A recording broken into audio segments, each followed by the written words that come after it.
jangan jiggoden seren daya dannoden senden tikaben kala ko kawrunen pirten so yama demgal men jalen biyen ko ɗum moynuɗen elle en jiyata enen moynuɓe demde hono men ina janga ha jangina en hay seeɗa daraniɗo en ñoen ko woɓɓe mbaɗi fof jeeɓen elle ala ko gonɗen elle ala ko mbawɗen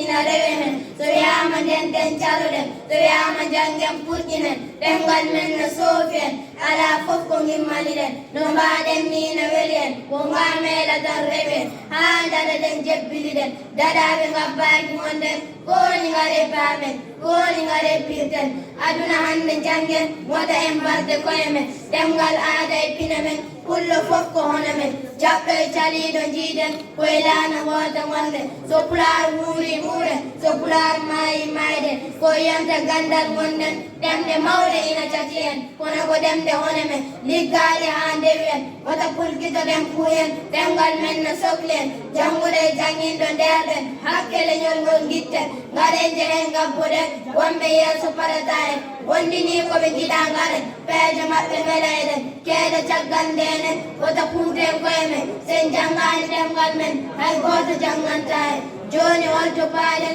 koye yonta baylaji gonɗen gande ɗe foppiɗen e defte pular moften mbaɗen batuji ndenten tonguji ɗi guitten ɗemgal pular jiɗen moni kala ko wawi gadden ñambude woɓɓe goppen pasnoɗen koye men koye on saaha ɓamtotoɗen leñol gurgol hono men ina foti dana ko mbaɗɗen woto aduna o jalde en mbaɗi so ala ko mbaɗɗen sikke ala woni koye men abdoul chek ɓurɗo lennirde feetere jemol sawdowol tudal kawral